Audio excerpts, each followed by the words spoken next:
Welcome back to Crawford-Clark Close-Up's assessment of the James Bond series in the lead-up to 2020's 25th Bond adventure, No Time to Die. As an introduction to the second 007 actor's short-lived tenure in the role, this is our review of the Hulu documentary release from 2017, Becoming Bond, the candid biopic of George Lazenby. It's a tongue-in-cheek yet at times very heartfelt look at the life of the Australian car salesman who impressed his way into the office of Bond producer Harry Saltzman, loudly proclaiming, "I hear you're looking for James Bond," and Lazenby himself is sat in front of the cameras introducing segments from his own life. The story begins where most biopics do, with Lazenby's birth and the matter-of-fact way that Lazenby was told at a young age that his life expectancy would be short as he was born feeding back through his kidneys. This sparked Lazenby's attitude to live for the moment and do everything as soon as possible, as you don't know how long you have in this world. The reconstructions of George at different ages are both hilarious and at times moving, with Queensland-born Josh Lawson bringing just the right swagger and charisma to the role of adult Lazenby.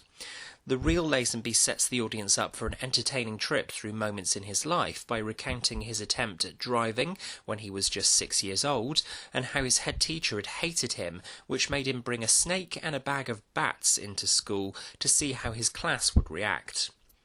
Unlucky for some, there are 13 chapters to Lazenby's life in this dramatisation, ranging from You Only Live Once up to the aptly titled Decisions Are Forever, as Lazenby was advised not to do another Bond picture. Each chapter title references Bond itself, from the subtle, From Australia with Love, to the overt, Shaken Not Deterred, and it's altogether a smart and engaging way to break up the moments that made his life. We're treated to the rough and the smooth here as we experience young George's first sexual encounter with a 23-year-old at age 15, the fact that he was the only member of his school hall not to graduate high school back in 1954, up to George's whirlwind romance with Belinda.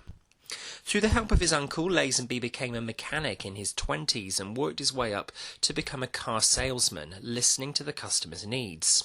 Lazenby clearly had ambition early on, as he recalls, "Getting out from underneath that car was getting me one step closer to being James Bond." Amidst experimenting with drugs and his modelling career taking off during the 1960s, the biopic decides to focus primarily on George and Belinda's rocky relationship. Cassandra Clementi plays Belinda with patience and the touch of melancholy that the character requires, particularly during the more turbulent times of her relationship with George, and Clementi and Lawson have great chemistry together. Some of the anecdotes the real Lazenby recalls even surprises the filmmakers, most notable being Lazenby reuniting with Belinda but being unable to sleep with her whilst they're both staying the night in a hotel, as Lazenby suffers from the worst diarrhea in his life. What also works well in this production is that despite some of Lazenby's anecdotes seeming to be outlandish, we get to see shots of the real Lazenby in action, particularly in his modelling shots. George becomes involved with one of the models while out on a job in Spain and ends up cheating on Belinda, who quickly leaves George. After a brief interlude of remorse, Lazenby embarks on threesomes with other models and starts tripping out on acid. But it's not until George meets agent Maggie Abbott, played here by none other than Live and Let Die's solitaire, Jane Seymour, that George gets the break of his life. Maggie informs Lazenby that she thinks he's right for James Bond. For the impatient among you, we're a good hour into the biopic before the James Bond segment begins.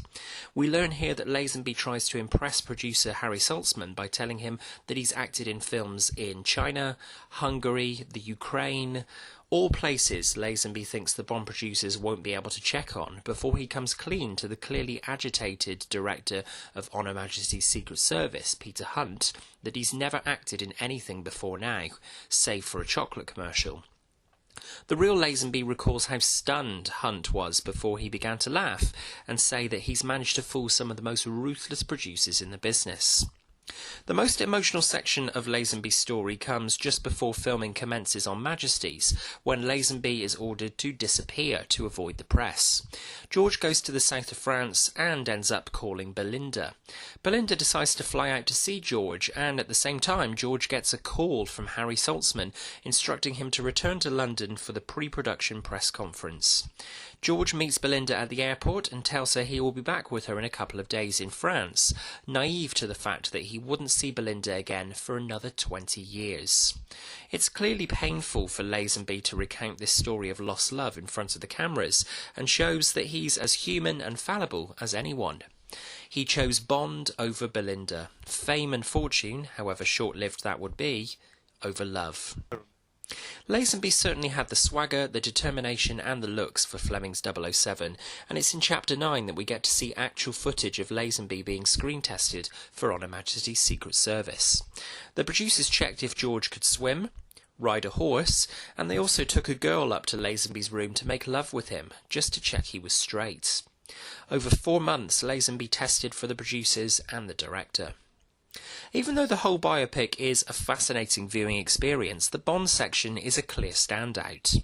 Fans are treated to footage from the October 1968 London press conference for Majesty's, with Peter Hunt's declaration that we're going to make Lazenby a film star, before we get a brilliant look at filming for Majesty's. Whether it's exaggerated or not, Peter Hunt and George Lazenby appeared to have a frosty working relationship on the film, with Hunt instructing his star to imitate Connery in most of the scenes, including the gun barrel which opens each Bond film. But Lazenby instinctively drops to one knee instead when he fires the gun. In hindsight, the alteration is inspired, but it must have pissed off the filmmakers at the time. Lazenby remarks that he was glad there were a lot of women on the film as he was making it for 9 months, and concedes that fame got the better of him and he'd be drinking bottles of vodka and smoking weed on a daily basis. There are a number of surprises in this documentary, even for this reviewer who feels they know everything there is to know about the Bond series, as Lazenby recalls how the producers wanted to sign him on for another 6 films in the title role, despite the fact that Lazenby went through the whole filming of Majesty's without signing a contract. It's telling that On Her Majesty's Secret Service star Diana Rigg has her say in this biopic with an interview snippet in which she insists that George is definitely the architect of his own demise as a film star, when he is discouraged from returning to the role for another outing. Nevertheless, Lazenby, with a smile, declares, "I may not be great, but I'm original, and if there's any quote that should be used as his epitaph in the future, it's this one."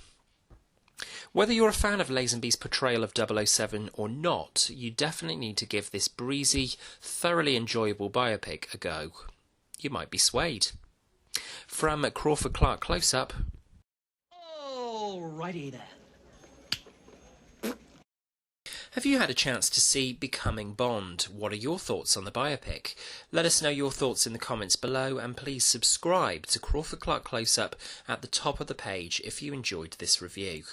Come and find us on Facebook and Twitter, and you can drop us an email to crawfordclarkcloseup@gmail.com with suggestions for future reviews on the channel.